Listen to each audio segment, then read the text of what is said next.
historia muy antigua, se cuenta que la reina estaba iluminada y su consorte el rey la admiraba por su calma sabiduría. Un día le preguntó: ¿cuál es la razón de tu actitud siempre serena y pacífica? ¿Y cómo puedes estar siempre alegre a pesar de los altibajos de la vida y los asuntos de estado? ¿Cuál es tu secreto? La reina respondió: estaba esperando que lo preguntaras. Tú crees ser el rey, pero eres la conciencia testigo que observa los altibajos de la vida y asuntos del reino. Mediante una indagación sobre este observador, sabrás quién eres. Y seguidamente le enseñó cómo meditar en eso. Entonces el rey escuchó atentamente esa enseñanza y dijo que se tomaría un año de descanso en la residencia de verano, dejando a la reina a cargo de todo y renunciando así a todo poder y lujos. Pasado algunos meses, el rey regresó muy feliz y pacífico y le dijo a la reina: he realizado lo que me enseñaste, pero tengo una pregunta. ¿Cómo haces para continuar con todas las actividades del palacio, los problemas del reino, y aún así conservas esa paz y felicidad que yo he sentido en el bosque? Yo no creo poder regresar a mis deberes en el reino sin perder este estado de paz suprema. La reina respondió: estaba esperando que me lo preguntaras. Todo lo que has dejado afuera cuando entraste al palacio del bosque, todos los pensamientos que has apartado o silenciado, nunca fueron parte de tu esencia, sino que son parte del individuo que creías ser. Conoce ahora que tú eres el testigo de tus pensamientos y entonces podrás ver con tu propia luz. Así el rey regresó a meditar al bosque, pero no lograba pensar con claridad y sufría porque algún día debía volver a ponerse el traje de rey y regresar a sus deberes. Intuyó que el problema eran sus pensamientos ingobernables y entonces decidió entregar su cuerpo en un gran fuego sacrificial para liberarse y alcanzar la misma paz de la reina. La reina, que tenía conciencia de todo, se apareció en forma de sabio y le advirtió que si abandonaba su cuerpo no alcanzaría la realización de la conciencia del ser.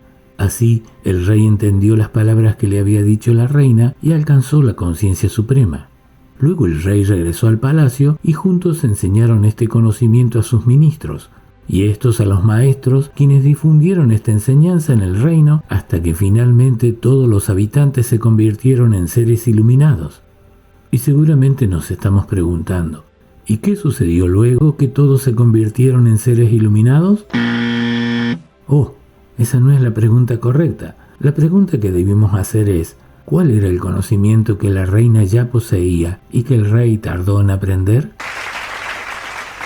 Y de esto se trata el video de hoy. Pero antes de finalizar, veremos también qué sucedió en este reino donde todos eran seres iluminados. En esta historia, de la cual existen muchas versiones, podemos distinguir que el rey creía percibir dos estados diferentes, uno mientras estaba en meditación y otro cuando regresaba a sus tareas. La reina, por el contrario, tenía otro punto de vista, o más precisamente, veía todo bajo una luz diferente que por aquel tiempo llamaban pura conciencia, Chaitanya, la inteligencia o la conciencia pura que habita en los seres humanos o que desciende sobre nosotros. En el Advaita Vedanta es la conciencia que posee el poder de conocer lo existente y lo no existente, y que no necesita conocerse a sí misma. La mente utiliza los órganos sensoriales, pero no conoce la fuente del poder que los activa. Una semilla germina y crece hasta convertirse en una planta y luego en un árbol con ramas, hojas, flores, etc. La semilla del universo entero es Chaitanya, la conciencia pura, es Satchitananda. Esta esencia alcanza la plenitud en el ser humano cuando florece como pura conciencia. La idea de una conciencia testigo que observa al mundo aparece en el Bhagavad Gita. Krishna dice a Arjuna que esta enseñanza que llamamos iluminación es: tú eres la conciencia suprema, Chaitanya o Brahman. Eres aquel que reconoce a todo lo que existe como lo conocido. Lo que vemos en esta enseñanza es que debemos aprender a distinguir claramente entre lo conocido y el conocedor, Kshetra y Kshetrajna. ¿Por qué? Porque al igual que dijo la reina, tu propia conciencia está esperando que te lo preguntes algún día. La reina le dijo al rey: he comprendido que así como una lámpara puede encender otras lámparas sin perder su propia luz, la conciencia suprema, la lámpara original, se refleja y multiplica en estos grupos quíntuples sin disminuir ni dividir su propia naturaleza.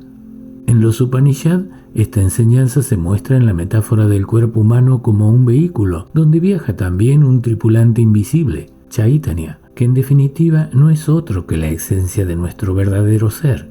Debido a esta presencia invisible es que operan los otros viajeros como el centro de decisiones o intelecto, el sentido de supervivencia individual, ego, un centro de respuesta a lo percibido, la mente, 5 órganos de percepción conectados a la mente, 5 órganos de acción controlados por la mente y el intelecto según convenga, y 5 elementos sutiles o materiales imprescindibles para funcionar, pero que son apenas visibles. Y para terminar, otros 5 elementos o efectos percibidos y comunicados a la mente, llamados tanmatras. Pero aquí es donde retomamos la enseñanza de Krishna. Si yo digo, conozco que yo soy la mente, el intelecto o mi conciencia, ¿quién es el que conoce?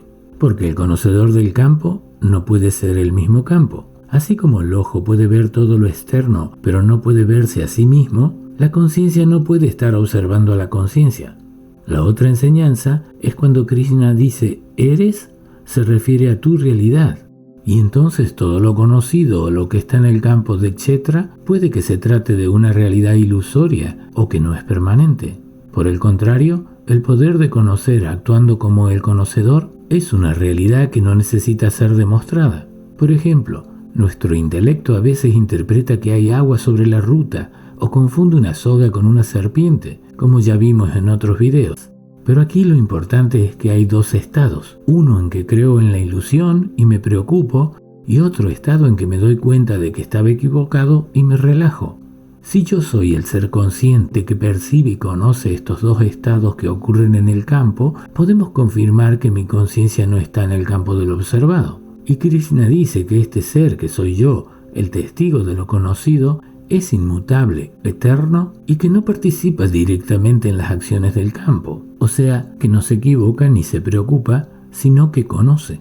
Así que yo no puedo ser ese rey preocupado por los problemas del reino, sino una conciencia que conoce el campo, pero no es afectada. Y a eso se llama la conciencia pura, que define lo que es una realidad y lo que no lo es, o la luz que hace visible la existencia y la no existencia, y en última instancia, Ishvara, Dios Supremo, Chaitanya o Brahman. Bueno, parece una idea simple que podemos recordar, pero no olvidemos que la reina dijo esto, y al rey no le fue fácil practicarlo. ¿Por qué? Porque ella dijo que este pensamiento llegaría a ser la luz con la que vería el mundo. Por lo tanto, un iluminado no es el que recuerda esta enseñanza, soy la conciencia, sino aquel que la utiliza para observar el mundo.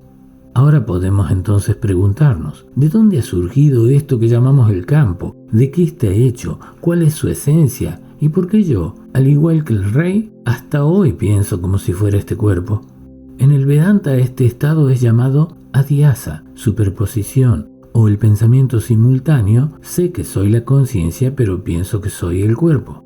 Y podemos preguntarnos, ¿cómo encontramos esta conciencia? Taittiriya Upanishad afirma, Brahman o conciencia reside en la cavidad. ¿Pero dónde encontramos esta cavidad?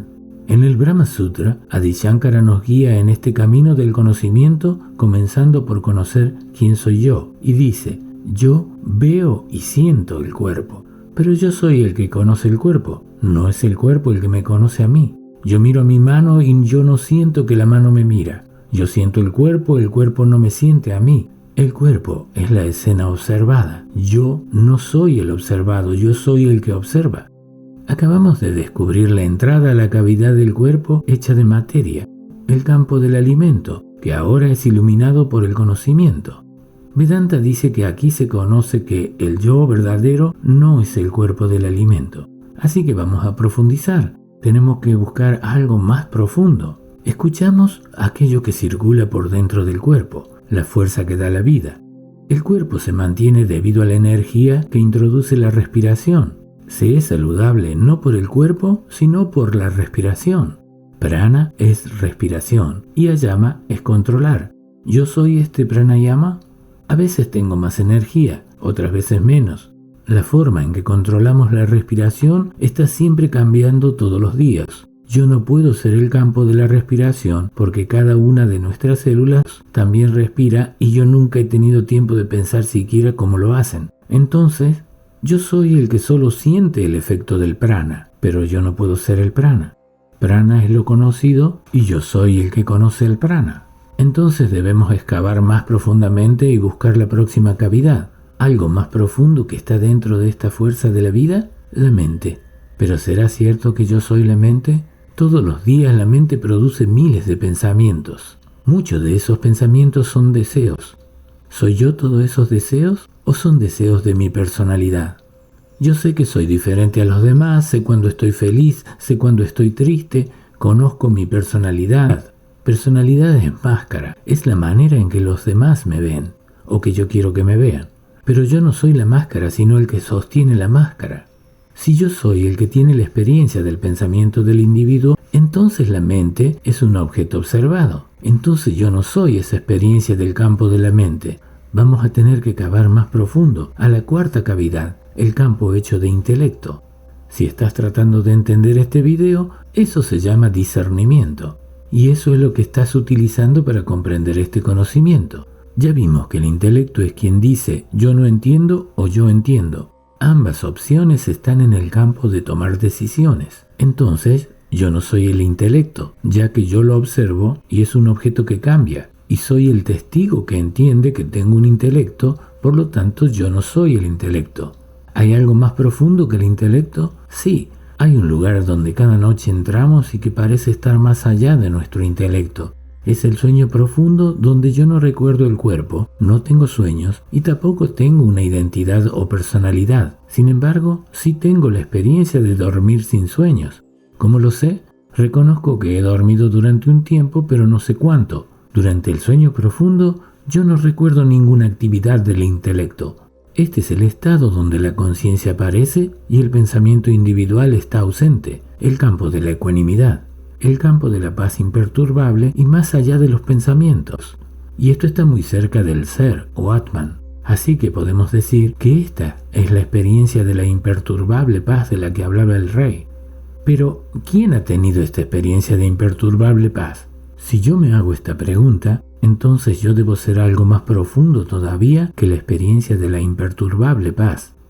Ahora entendemos lo que estaba meditando el rey. Se preguntaba, ¿para qué sirve entonces el cuerpo? Había llegado a conocer la paz suprema, pero sentía que no estaba apto para volver a su trabajo. ¿Por qué? Porque no era libre. ¿Libre de qué? Libre de la idea, yo soy los pensamientos, yo soy la relación con los deberes del reino, o yo soy el cuerpo que llaman majestad. ¿Y cómo entonces vamos a liberarnos de esta prisión? Tenemos que armarnos con argumentos para emprender la batalla con nuestro intelecto, porque el intelecto es quien toma la decisión y elige creer entre el conocimiento del cuerpo y el de la conciencia. Y para convencer al intelecto que escuche a la conciencia, debemos aprender cómo funciona el cuerpo. Primero debemos reconocer que frecuentemente él toma decisiones sin consultarnos, las cuales no podemos discutir ni oponernos. Me duermo cuando veo un video, o paso la noche despierto cuando quería dormir. Sabe cómo convertir el azúcar en energía o cómo cambiar la respiración de acuerdo con el esfuerzo que hacemos. ¿Y cómo es posible que yo utilice el cuerpo como residencia sin conocer su funcionamiento? Bueno, sucede todo el tiempo. Este teléfono trae un manual para aprender su manejo y aplicaciones, pero desconocemos cómo en su interior las imágenes y los sonidos que graba se convierten en un flujo de electrones y se envían a otros teléfonos. Esa parte no está en el manual, pero podemos estudiarla si estamos interesados, aunque no es algo necesario para su uso. Así, aunque los Vedas describen el campo del individuo como una realidad, también describen un conocimiento que debes tener interés en aprender. Y este conocimiento se debe experimentar mediante la utilización del cuerpo, porque allí es donde reside el poder de conocer, la herramienta disponible llamada Chaitanya. Pero la experiencia con el cuerpo requiere ciertas condiciones que veremos en otro video si es que están interesados y dejan un mensaje debajo. El testigo no actúa, no cambia, no es afectado por lo imperfecto que ve. Así como el sol ilumina todo sin involucrarse, el testigo simplemente observa. Así llegamos a reconocer que estos pensamientos, los deseos y temores son efectos y mecanismos del cuerpo, no del usuario del cuerpo, y se han formado como diferentes a través de sucesivas multiplicaciones de la única esencia llamada Satchitananda. o Chaitanya. Y ahora uno se pregunta, ¿quién soy yo entonces? Krishna va un paso más allá y revela algo difícil de aceptar para el intelecto. El cuerpo es el campo, y el conocedor del campo soy yo mismo. Aquí hemos llegado al límite. Esto significa que el cuerpo es solamente un instrumento, y el poder de conocer esa realidad es el mismo, Ishvara o Brahman. Él es el observador, la conciencia testigo que reside en todos los cuerpos. Y yo me pregunto, ¿realmente me siento hoy como el observador? ¿Me despertaré mañana libre de esta sensación de ser el cuerpo? O tal vez apenas pasen unos meses estaré diciendo, mañana cumplo 40 o cumplo 60 o lo que sea. Cuando pienso que envejezco, esa es la prueba de que no me he liberado. Recién estaré liberado cuando mi pensamiento sea, el cuerpo está envejeciendo, no yo. Para el Vedanta, solamente mediante el discernimiento se puede romper esta identificación errónea y alcanzar el autoconocimiento. El desafío no es convertirse en el testigo, sino dejar de identificarse con lo que el testigo observa. Entonces, recién entonces, estaremos listos para entender la próxima enseñanza. Veamos qué tan profundo hemos llegado, después de cruzar todos estos campos de lo conocido, después de reconocer el sueño profundo como una experiencia del ser, esa conciencia total que reposa feliz y no necesita nada porque es completa. Aún después de tener esa experiencia, puede surgir esta pregunta: ¿y por qué no vemos ni recordamos nada del sueño profundo? Porque la conciencia que estamos experimentando durante el sueño profundo no puede observarse a sí misma, y esa es la prueba de que estamos más allá del campo del cuerpo físico. Una vez asentados en la realidad de esa experiencia, recién entonces entramos al campo de la autoconciencia divina infinita, Chaitanya Purusha, a la que tampoco nunca veremos, precisamente porque es la misma que utilizamos para entender esto. Finalmente, el ser se convierte en uno con su esencia y entra al estado de la pura existencia divina, Satpurusha. Los tres elementos finales forman Satchitananda, a la que se hace referencia también como Chaitanya. Entonces, ¿cuál era el propósito del cuento, la metáfora y la enseñanza oculta en ese relato? El reino que se nombra en el cuento no es otra cosa que el mundo interior del ser humano, y los habitantes son nuestros pensamientos. Los asuntos de estado representan a nuestra mente inquieta y condicionada por los deseos y los miedos. La reina simboliza el conocimiento directo, jnana. El rey simboliza el buscador espiritual que aún se percibe como un individuo y necesita retirarse hacia adentro para descubrir su verdadera naturaleza. Las preguntas que el rey hace y las respuestas de la reina son parte de la autoindagación enseñada por sabios vedantas. El rey estaba buscando la puerta de entrada para trascender la identificación con el cuerpo y la mente, pero sufre la angustia que le provoca la dualidad al preguntarse, ¿soy el rey o el meditador? Para Ramana Maharshi, indagar o preguntar es orientar la mente y los pensamientos hacia el ser total. Meditar es sumergir la mente en el pensamiento, soy el ser total. En el yoga vasista, la reina reveló esa experiencia. He abandonado todo lo que es falso e irreal, y me he aferrado a lo que es verdadero y real. He llegado a conocer todo lo que es algo, así como también todo lo que es nada en absoluto. Y así he entendido cómo todas estas nadas aparecen como reales y finalmente desaparecen en la nada. Este matrimonio de una mente no realizada y una reina iluminada nos enseña que las preguntas surgen en la mente del individuo y es su propia conciencia la que responde con la voz de la sabiduría. Pero regresemos al reino de los iluminados, donde ya no había odio, ni codicia, ni ira, ni avaricia, ni crueldad. La historia termina así, y todos ellos siguieron con sus vidas cotidianas, con sus asuntos habituales, y al cruzarse unos con otros se miraban a los ojos y sonreían porque se veían como si fueran ellos mismos mirándose a un espejo. Y la iluminación no los dejaba ver a los demás como diferentes. ¿Qué significa esta experiencia? Este proceso de autoindagación lleva al reconocimiento de que el conocedor del campo y la conciencia pura son, en última instancia, la misma realidad. Conocer al conocedor de la realidad es ser la única realidad.